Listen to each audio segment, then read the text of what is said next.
Hello, welcome to Perfection IAS. Today we are going to discuss one more question in our BPSC 50-day planner series.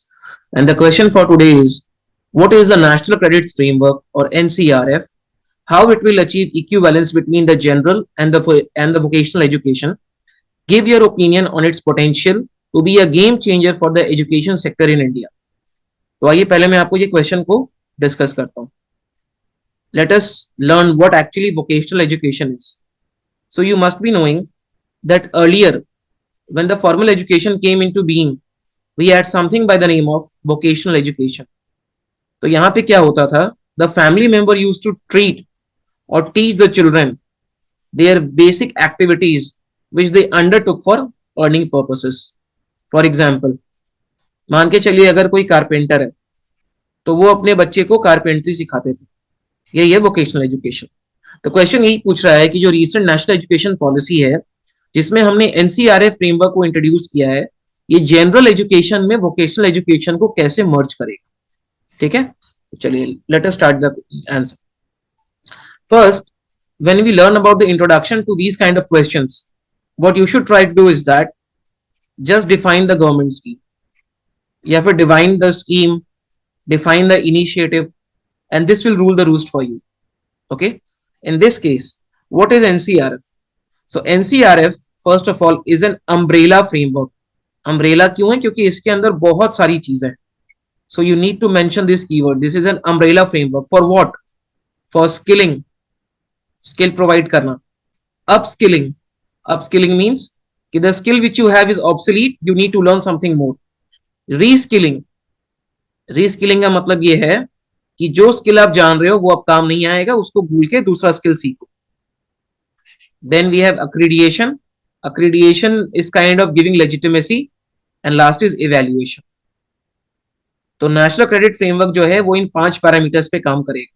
Why? To enhance the educational and the skilling institution. Getting the point? So this is in brief what NCRF pertains to. And moreover, this will also try to integrate the credit earns. This will try to integrate the credit earns. तो ये कौन से credit को integrate करेगा? जो आपने subsequent steps में सीखा है. For example, in school education, in higher education, during vocational education, ये सबको इंटीग्रेट कर देगा. और ये जो क्रेडिट फ्रेमवर्क है ये अब तक सिर्फ एक ही ऑर्गेनाइजेशन इसको अंडरटेक करती है, that is NIOS, which stands for National Institute of Open Schooling. ठीक है. So I hope this kind of introduction will suffice. आगे बढ़ते हैं. अगर हम बात करें यहाँ पे नेशनल क्रेडिट फ्रेमवर्क की, तो इसके अंदर और भी कौन कौन सी इनिशिएटिव है. Here we have national higher education qualification framework and national skill qualification framework and national school education qualification framework. ये 3 फ्रेमवर्क से मिलके we are forming national credit framework. Getting the point? अब उसके बाद जो हमारा क्वेश्चन हमसे पूछ रहा था कि विल इट रिप्लेस और विल इट इंटीग्रेट, तो पहले हम बात करेंगे equivalence between the general and the vocational education. ठीक है, हम इनके बारे में इक्विवेलेंस की बात करते हैं. सबसे पहले कि ये किस तरीके से इक्विवेलेंस लेके आएगा. सबसे पहला तो इक्विवेलेंस किस लिए लेके आएगा? By converting. Now converting what? By converting learning whatever you have learned to recognisable skill. ये बात समझ रहे हैं आप? फॉर एग्जाम्पल, मान के चलो आपने स्कूल में सीखा कि हाउ, या और simple, you have learned about levers, first class second class levers. उसके बाद में वर्कशॉप में आपको इसका प्रैक्टिकल इंप्लीमेंटेशन सिखाया जा रहा है, और ये इस तरीके से सिखाया जा रहा है कि you can utilise this skill to earn a living in the future. ठीक है, आगे बढ़े. अगला देखो आप, this aid in breaking, this breaks the myopic perception. क्या ब्रेक करता है? एक मायोपिक परसेप्शन को ब्रेक करता है. कौन से मायोपिक परसेप्शन को?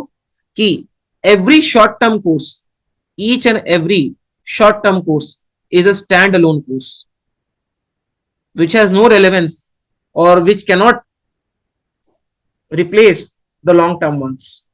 Okay, clear हो गया? अब आप थर्ड नंबर पे आओ. This is also enabling the learner, enabling the learner to do what?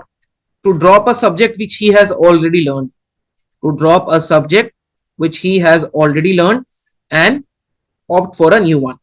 ठीक है, उसके बाद में seek direct admission to higher level education, seek direct admission to higher level education in second year of the courses. Getting the point? अभी भी for example अगर कुछ लोगों ने डिप्लोमा किया होगा इंजीनियरिंग में, तो एक D2D करके प्रोग्राम आता है जिसका मतलब होता है डिप्लोमा टू डिग्री. यहाँ पे आपको सेकेंड ईयर इंजीनियरिंग में एडमिशन मिलता है. Getting the point? Second year engineering में यू आर एडमिटेड. अगला पॉइंट देखते हैं.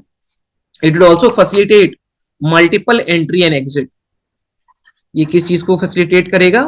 Multiple entry and exit, which means कि if for any reason you are not able to continue your studies, आप उस टाइम एग्जिट कर दो और जब भी आपके पास में सिचुएशन फेवरेबल हो, again you can come and enter the course.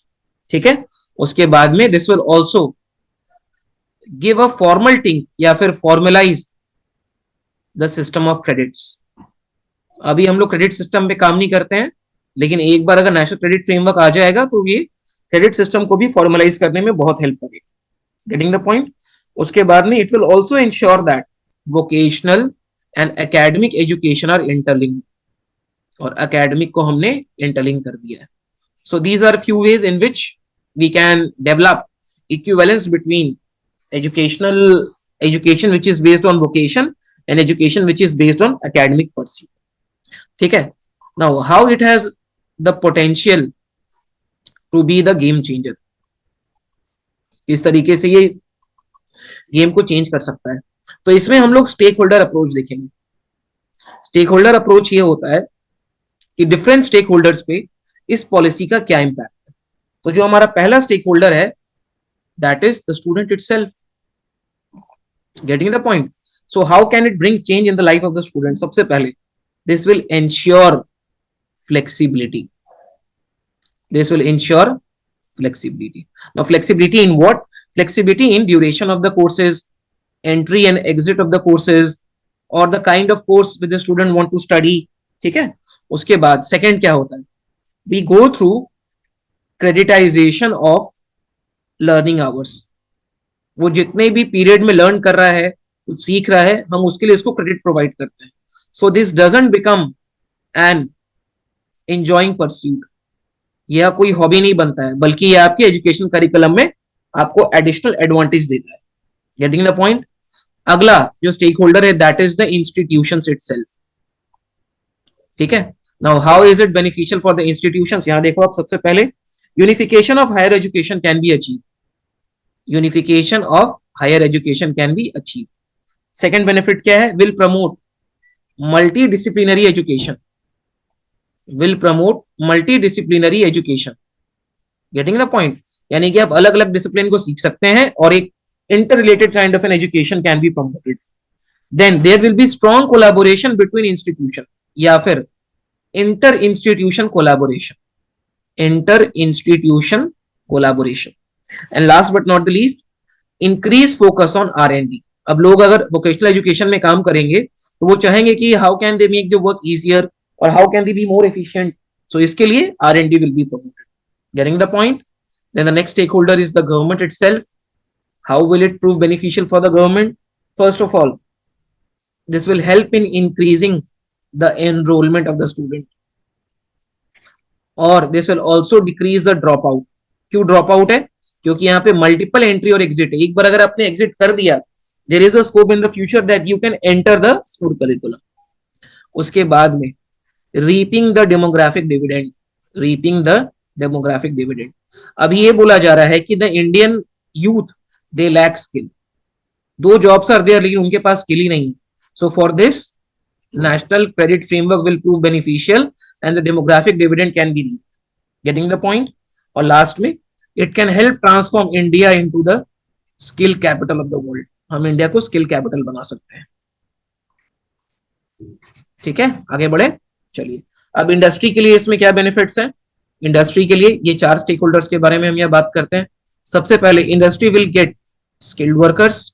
या फिर स्किल्ड लेबरर्स लिख दो आप, इंडस्ट्री को स्किल्ड लेबर मिलेगा।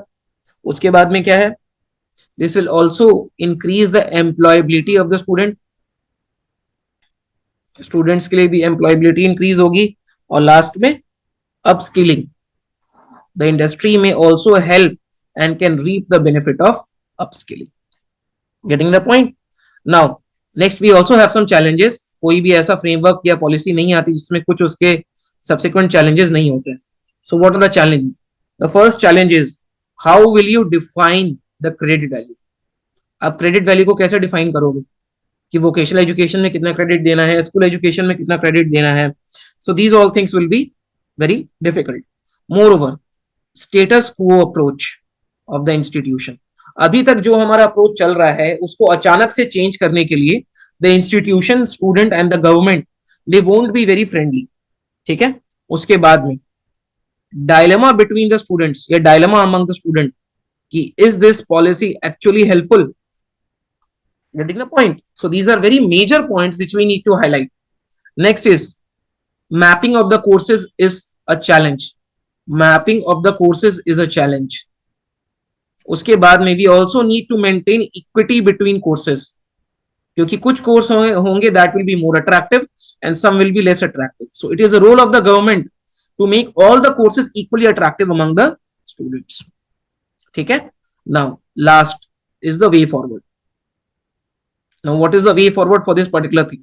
सबसे पहले तो क्या होगा कि India needs to bring reforms, India needs to bring reforms to incentivise knowledge, skill and experience.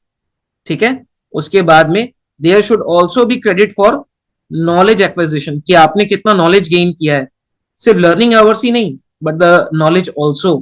क्या पता उस लर्निंग आवर्स में आपने कुछ सीखा नहीं हो। There should be public consultation, यानी कि the government should try to take the input of the public that what they think of this particular policy. So these are things in which we can solve the lacunas. Last me, if you need to conclude, you can conclude it in such a manner that India is a very young population and we will have a bulge in our demographic, we will have a bulge in our demographic age. ठीक है। जो हमारा demographic dividend का as है उसमें एक bulk रहेगा up till 2050 and we should try to reap the benefits out of it, which can be done only through health, education and skill. And this framework tries to cater the two aspects of improving the demographic dividend. So in this way you can end the answer and ये एक बहुत ही holistic answer बन जाएगा. So I hope you would have understood this. We will meet next time with one more question. Thank you very much.